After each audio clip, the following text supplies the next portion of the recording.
amigos, eu estou de volta, dando continuidade aos vídeos, às aulas que se seguem e hoje trazendo um tema que irá prestigiar os conceitos, os fundamentos das unidades de medida.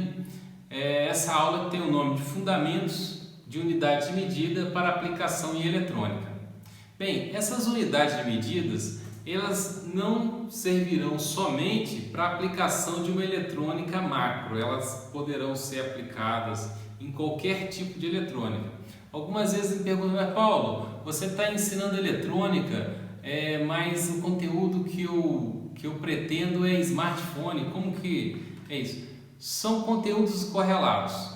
Esta eletrônica, esse conteúdo que hoje é principalmente teórico, fundamental, é uma forma de racionalizar a maneira pela qual nós vamos tomar uma medida, o que nós vamos fazer com essa medida, de onde vem essa medida. Ela será correlata, ela será participante, ela tem tudo a ver com qualquer eletrônico, nesse conceito de que a eletrônica está embarcada, está contida, está constante em qualquer aparelho, em qualquer dispositivo tecnológico desse gênero.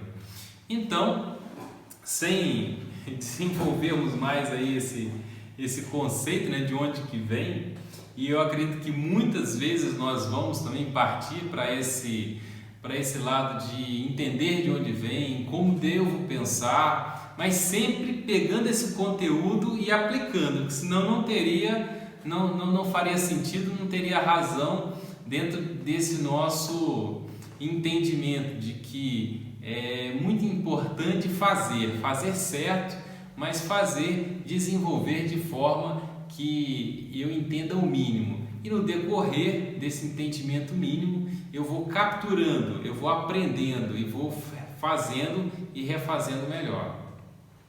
Bem, desculpa aí o alongamento da introdução da aula. Bem, nós vamos ver o Coulomb e a prática de sua lei, né? Não necessariamente nessa ordem. Diferença de potencial, corrente elétrica, potência, energia, tensão elétrica, né? A voltagem, vamos entender um pouco isso, em corrente contínua e corrente alternada. Muito bem. Diferença de potencial. O que é a diferença de potencial? A diferença de potencial nada mais que a energia aplicada a uma quantidade de elétrons. Então, voltando lá ao entendimento da física, né? A química tem também muito isso. O entendimento, aquela estrutura, né, do átomo, onde tem lá o núcleo, onde constam os prótons e os nêutrons, e orbita nesse núcleo os elétrons, né? Esses elétrons, eles podem ser energizados, ou seja, eles estão em uma determinada frequência, eles estão energizados com um dado potencial em referência a uma grandeza, ou seja, eles estarão numa frequência ou outra frequência. Essa energia que se doa a um elétron diz respeito a essa unidade de medida, que é o volt, ou seja, o volt é a unidade de medida de uma diferença de potencial ou tensão elétrica. Diferença de potencial, para ser mais específico, é a tensão elétrica constante, ou seja, contida em um determinado circuito ou componente elemento especificamente. Ou seja, o que eu estou querendo dizer aqui? Que tensão elétrica é a mesma coisa que diferença de potencial, visto que tensão é uma medida de voltagem ou de dos volts, né? Em um elemento qualquer ou qualquer lugar que eu esteja medindo. Mas quando eu estiver medindo em um lugar específico, ele tem o nome de diferença de potencial. Então, na prática, diferença de potencial será igual tensão elétrica, que para mim é também igual voltagem. Alguns profissionais insistem em falar que a voltagem em si é balela, é uma forma errada de dizer. Como é errado dizer cubagem, metragem, amperagem. Mas hoje em dia se entende muito mais por voltagem que qualquer outra unidade. Então é muito interessante nós notarmos essa forma de entender que tudo isso é praticamente a mesma coisa. No decorrer do curso nós vamos ver que para cada uma dessas formas de nós vermos a tensão elétrica terá uma simbologia e o que nós vamos fazer de forma prática. Agora no início a gente está teorizando e conceituando muita coisa para que isso se forme aí dentro da nossa mentalidade de uma forma estruturada. Então, diferença de potencial é uma energia que eu aplico, é uma disponibilidade de energia, é uma energia que está constante num determinado nível. Quanto mais alto o nível dessa energia aplicada, ou seja, mais velocidade eu aplico, maior tensão eu tenho, então por isso eu tenho lá uma maior amplitude, eu tenho uma maior disponibilidade de energia, né? Que vai ser medida aí como uma disponibilidade, vamos dizer assim, né? Muito bem. Então, tendo conceituado a tensão elétrica como uma aplicação de energia a ter uma disponibilidade, o que é a corrente elétrica? Então, eu muitas das vezes eu digo, eu tenho duas grandezas principais, principalmente na eletrônica, que faz uso de uma determinada modalidade de energia elétrica, né? Que é a em corrente contínua. Depois a gente vai ver isso com maior propriedade. Eu tenho duas grandezas principais, eu tenho a tensão elétrica e eu tenho a corrente elétrica. A corrente elétrica, por sua vez, ela será caracterizada por um determinado volume desses elétrons. A gente lá identificou que naquele cenário onde existem os elétrons, eu posso potencializar a energia desses elétrons e a medida dessa energia se dá no volt, né? Se dá com essa unidade, o volt. E eu posso também quantificar os elétrons, ou seja, qual é a quantidade de elétrons que atravessa um condutor num determinado tempo, ou seja, num determinado tempo em qual foi estabelecido, vai se denominar o ampere, ou seja, o ampere é a unidade de medida da corrente elétrica. Também se tem lá o entendimento que a amperagem, né, que também se entende muito mais amperagem do que corrente elétrica.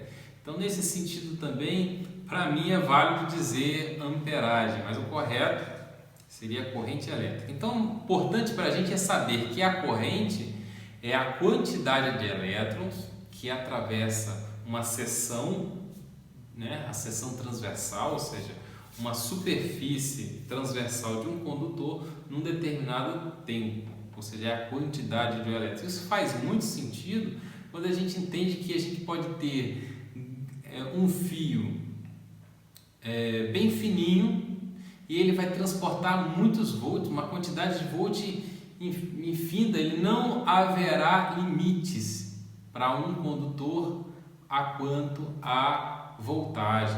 O que acontecerá é o seguinte: ele estará tão energizado que o elétron nesse momento será capaz de sair do condutor e atravessar o ar. Olha só a quantidade de energia que eu aplico nele.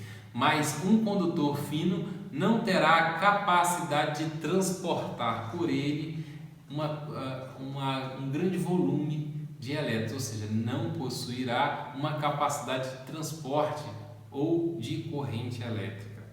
Bem, definido isso, entenderemos também o que é essa prática da lei de Coulomb, ou seja, a lei de Coulomb, na prática, elas nos dá um entendimento muito claro a respeito das energizações no sentido de estática, perigos que eu posso correr na bancada, né? O que eu quero dizer com isso? Quando nós temos o protocolo de proteção do aparelho através da nulidade ou da diminuição, ou como eu posso dizer de forma mais prática, não queimar o aparelho na bancada ou evitar que isso ocorra, o que está acontecendo ali? Está acontecendo uma carga através de algo que existirá uma diferença de potencial por fricção. Às vezes a gente fricciona a camisa, caminha de alguma forma e nós nos carregamos. Nós estamos às vezes com um calçado que nos isola do solo e nós ficamos suspensos. Nesse momento nós temos uma propriedade que faz com que o nosso corpo, sendo o melhor condutor de energia do que nossas vestes, e o ar passando por nós, se estabeleça entre nossas vestes e a nossa pele uma diferença de potencial através de diferenças de cargas. Então, nesse momento, eu posso dizer que em relação a minhas vestes, em relação a um elemento que está fora do meu corpo, eu tenho grande diferença de potencial, mas principalmente pelas propriedades que existem na matéria. Existe matéria que vai conduzir menos ou mais energia. E, na prática, essa quantidade de energia vai ter uma influência entre um corpo e outro. Então, é muito interessante nós entendermos que dentro dessa propriedade da matéria tem essas relações de cargas. Tem uma lei na física que trata muito sobre essa matéria, né? Que através de uma carga existirá um campo. E para a gente que estuda eletrônica aplicada, é interessante saber que através dessas diferenças de carga poderá existir uma grande diferença de potencial capaz de danificar os elementos. Então, a lei de Coulomb, né, diz respeito somente a uma quantidade de elétrons e sua lei relaciona a força de influência elétrica entre esses centros carregados, ou seja, o elétron em si. Nós podemos estimular a presença de uma diferença de potencial, chamada diferença de potencial estática, porque ele estará lá energizado através de uma dinâmica de fricção, tanto do ar, das nossas vestes, ou de algo que esteja num ambiente, um ambiente seco, uma roupa de seda, algo que favoreça a existência dessa energia que é nociva, né? É ruim para o nosso trabalho no dia a dia. Por isso os elementos de proteção. Pois bem, depois a gente pode desenvolver um pouco mais esse assunto, né? Esse número é muito interessante, que diz respeito a 1 ampere, né? O quanto de 1 ampere, já que eu falei que é uma quantidade, em 1 ampere, o que é 1 ampere? São 6,242 com 18 zeros na frente, ou seja, essa vírgula que desloca 18 casas, né? Ou seja, na verdade terão aqui 15 zeros para frente, de elétrons, que é um número muito grande, no decorrer de 1 segundo, né?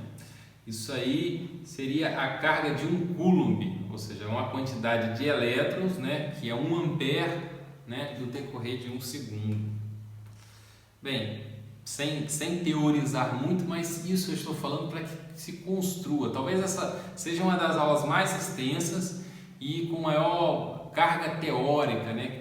Eu espero que isso não se torne chato, isso se torne uma mentalidade construída ou reconstruída, a se concordar ou não. Isso é importante também. Muito bem. Passando essa questão de carga, é interessante nós entendermos a energia. O que é a energia? Já que a voltagem é uma deposição de energia, Entender que a energia ela ocorre de diversas formas, né? Ela pode ser aplicada de diversas formas, e eu trouxe aqui exemplos, né? Formas de energias mais comuns, né? Energia térmica, né? A de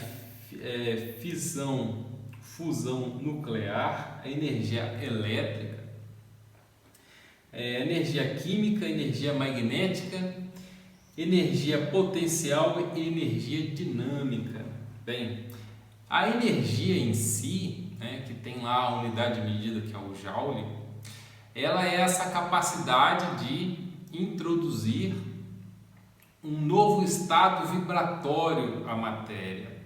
Ou seja, a energia ela vai aplicar à matéria um novo estado no qual vai, sem dúvida, sempre perturbar, ou seja, mover, deslocar. Até mesmo quando eu tenho uma energia, estamos falando aqui mais uma questão mecânica, uma energia potencial, que sempre terá como uma referência pontual ou em relação a uma potência aplicada, porque, por exemplo, na flecha, quando eu aplico uma tensão, de qualquer forma eu apliquei um trabalho, e esse trabalho ele foi convertido a uma energia potencial. Daqui a pouco a gente vai falar um pouquinho mais sobre trabalho, sobre potência.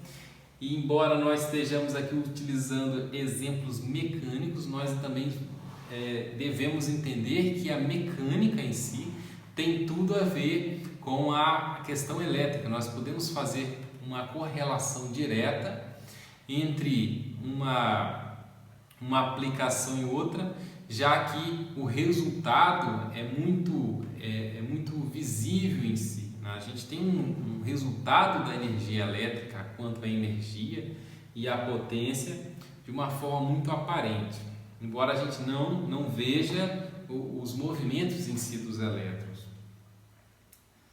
Então, também entendendo dentro desse cenário a potência, né, relacionando aqui direto a questão de cálculo, mas vamos passar aqui direto aqui as questões da lei de Ohm, né?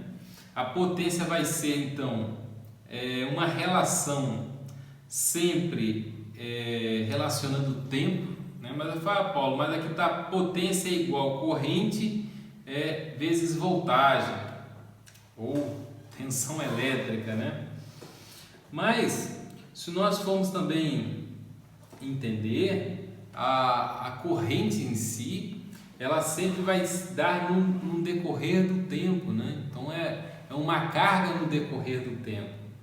Então sempre estará relacionando ao tempo, né? E aqui também relacionando, você vê que tem sempre a questão de corrente. Então a potência será o produto da corrente, né, vezes a tensão elétrica.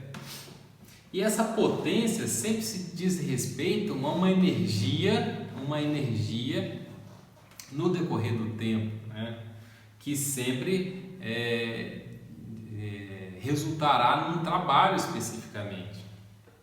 Então a potência em si, ela representa algo palpável, né? Algo palpável. Por exemplo, a questão do trabalho, né? Que é o trabalho aqui que relaciona, né, força vezes a distância, que seria a questão mecânica em si. O trabalho em si, olha só, o trabalho Newton vezes metro, e a gente vê que sempre está relacionando uma questão de tempo. Quando nós trabalhamos com energia pode se entender que é uma dada doação específica que não necessariamente uma doação, uma aplicação não necessariamente relaciona a tempo, mas a potência e o trabalho, eles necessariamente estão relacionados com o tempo. Se nós formos aqui se desenvolver essas unidades, sempre terá correlação com o tempo em si. Então também isso é interessante para nós formarmos esse conceito. Em algum outro momento a gente traz algo assim bem específico para nós trabalharmos, senão a gente também se alonga muito e não passa o conceito todo aqui. Muito bem, chegando em voltagem em corrente contínua e corrente alternada, eu trouxe aqui dois gráficos relacionando corrente alternada e corrente contínua. Bem, corrente alternada ela é muito característica por ter essas oscilaçõezinhas, e a corrente contínua, essa linha contínua, né? Bem, a corrente alternada, quando ela é gerada por um rotor, seja lá produzida por termoelétrica, né, aplicação de turbina, que seja hidrelétrica, eólica, alguma coisa nesse sentido, você sempre vai gerar corrente alternada. Existe também forma de alternar a corrente, mesmo sendo produzido com características contínuas, como os painéis fotovoltaicos. Mas, em geral, a corrente alternada, quando gerada através de um rotor, ele rodando, né, ele simplesmente pegou aquela rotação, né, abriu e colocou num gráfico senoidal, né, ou cossenoidal, no sentido a representar graficamente essa onda. Então ela deverá ter um ponto mais alto e um ponto mais baixo. Ela deverá ter uma parte positiva e uma parte negativa, o que justifica o seu nome de alternância de corrente. Uma hora ela vai para um sentido, outra hora para o outro. E a corrente contínua ela é caracterizada por manter-se pelo menos de um mesmo lado, entendendo que aqui é o zero e aqui também. Pelo menos ela irá se manter de um lado específico da sua referência, vamos dizer assim.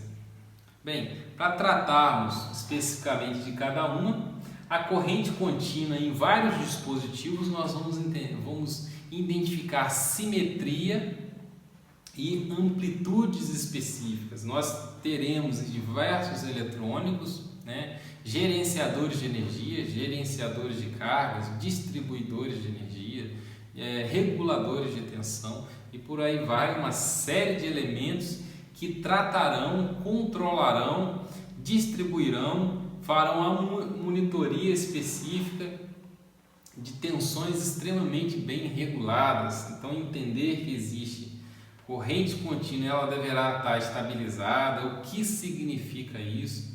Em que grandeza eu devo fazer medições e entendimentos dessa tensão? Eu trouxe até aqui voltagem, né? Os mais entendidos aí, por favor, não se manifestem a quanto essa nomenclatura que diz respeito muitas das vezes ao entendimento comum, né, da tensão elétrica. Muito bem.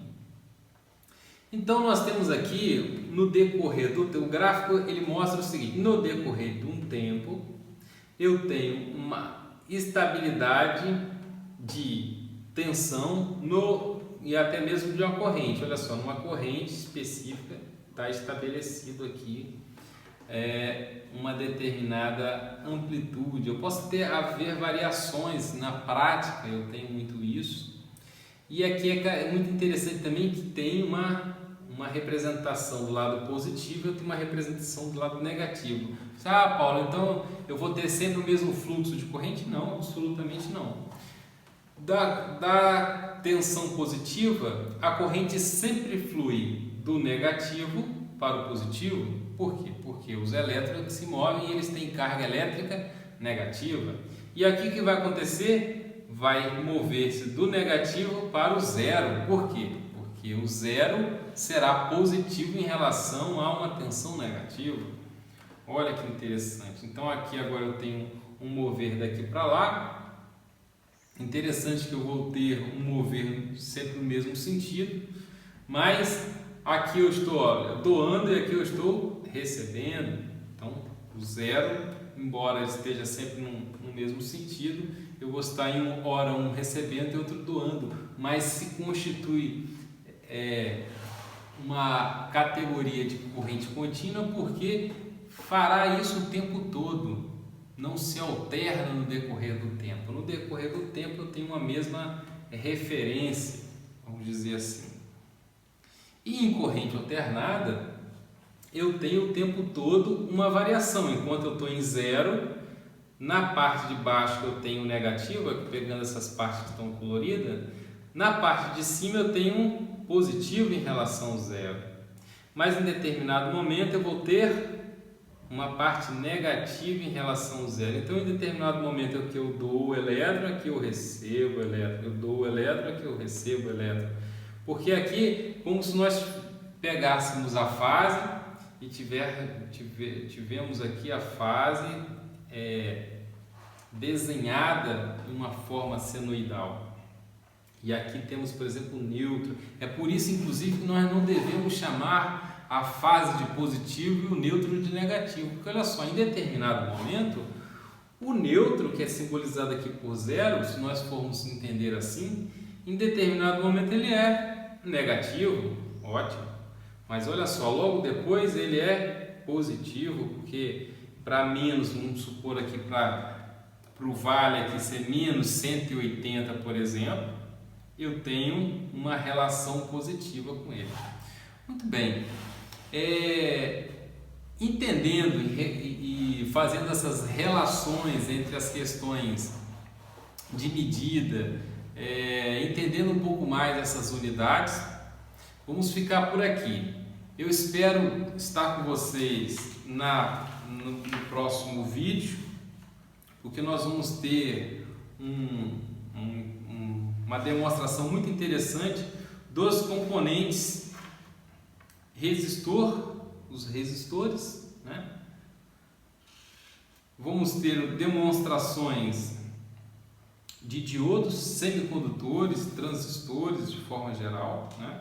Vamos entender um pouco mais sobre os resistores, sobre os semicondutores, sobre os capacitores, né? Sobre alguns capacitores, nesse caso um capacitor de cerâmica. Estou mostrando aqui alguns componentes.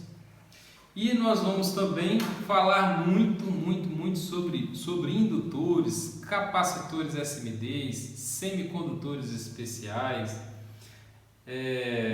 fusistores, resistores, jumps específicos, e aqui no caso temos até um Power Manager aqui.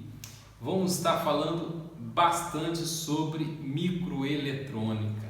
Muito bem, muito obrigado a sua atenção. Se você gostou, compartilhe com um colega, favorite aí, nos siga no canal. Um grande abraço.